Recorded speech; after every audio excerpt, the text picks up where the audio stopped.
Voilà, on est arrivé à la phase la plus importante pour vous, dans laquelle je vous présente la stratégie qui vous mènera à votre objectif, que j'ai nommé la stratégie de pyramide.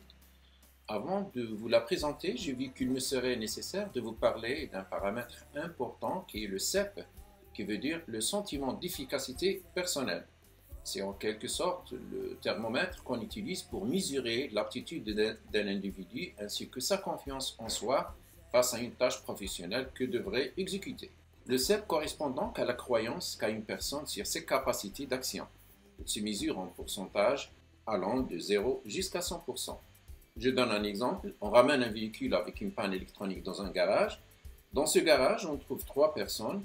Un apprenti qui vient d'intégrer le garage pour apprendre la mécanique, un stagiaire qui a déjà été formé auparavant dans le diagnostic électronique automobile et qui est là pour un apprentissage, et le chef d'atelier qui a une très bonne expérience dans le domaine de diagnostic électronique automobile.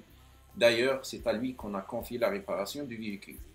Pour un apprenti qui n'est pas encore prêt pour cette tâche, son sentiment de pouvoir diagnostiquer le véhicule est faible, on l'estime à 15%.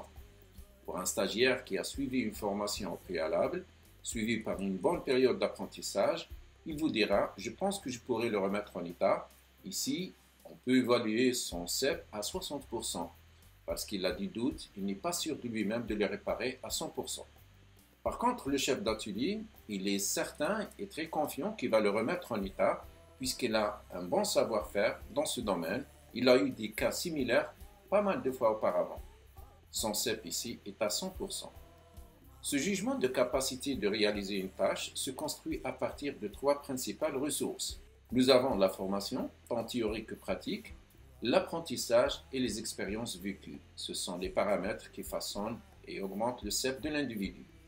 Il existe aussi d'autres éléments essentiels qui entrent en jeu pour influencer votre croyance en vous-même, soit dans le sens positif ou même dans le sens négatif. Nous avons la persuasion verbale, c'est ce que disent les autres sur vous, sur vos compétences, et aussi l'état émotionnel ou psychologique, si vous avez confiance en vos analyses et en vos travaux de réparation. En dernier, je pose une question à votre place. Quel CEP me permettra de me lancer dans mon projet, c'est-à-dire créer mon garage et commencer mon activité de diagnostic électronique automobile? Réponse, vous l'avez déjà deviné. Moi, j'estime qu'il faut avoir au moins un CEP de 60% pour pouvoir se lancer dans le métier de diagnostic électronique automobile.